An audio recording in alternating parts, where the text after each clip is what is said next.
Chers spectateurs, chères spectatrices, nous sommes des médiatrices et médiateurs scientifiques. Nous souhaitons vous transmettre des informations en lesquelles nous pensons pouvoir avoir confiance.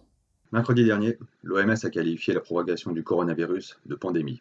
C'est une situation inédite qui nous semble justifier notre mobilisation exceptionnelle. En ce moment même, de par le monde, des milliers de personnes infectées par la maladie Covid-19 sont en train de se battre pour leur vie. En Chine, le coronavirus a déjà causé des milliers de morts. Et si sa propagation semble aujourd'hui maîtrisée, cela n'a été qu'au prix de mesures de confinement très fortes. Dans le reste du monde, et particulièrement en Europe, sa progression continue à un rythme élevé. Dans certaines régions parmi les plus touchées, les médecins sont parfois contraints de choisir quels patients soigner Et quels patients ne recevront pas les soins adéquats, faute de ressources humaines et matérielles suffisantes. Il semble urgent d'éviter que de tels dilemmes traumatisants se posent également à de nombreux autres médecins et familles. Certes, individuellement, vous qui regardez cette vidéo n'allez probablement pas mourir du coronavirus.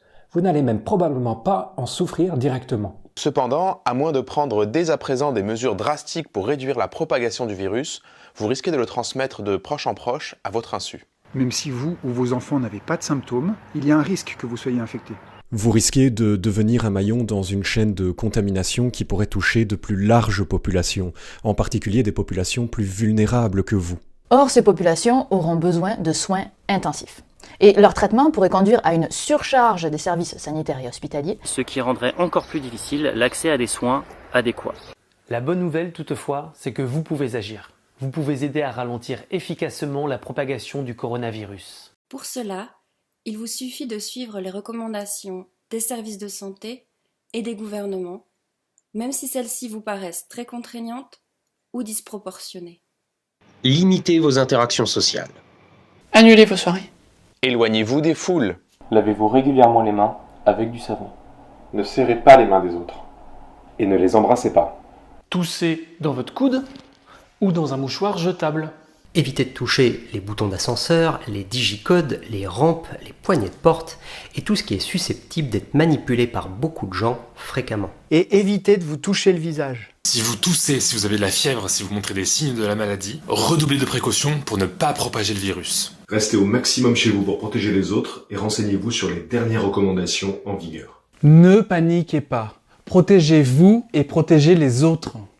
Pour endiguer la propagation de ce virus, veillez aussi à mieux vous informer à son sujet, en consultant des sources fiables et à jour.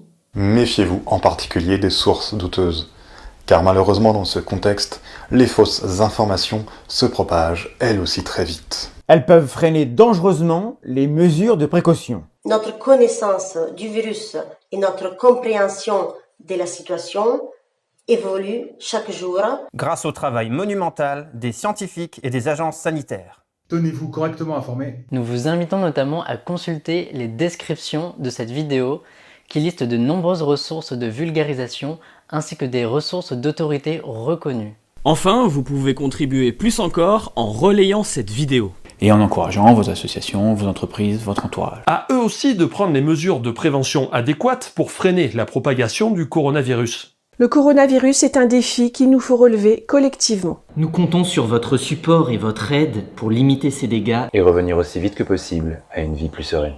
Merci.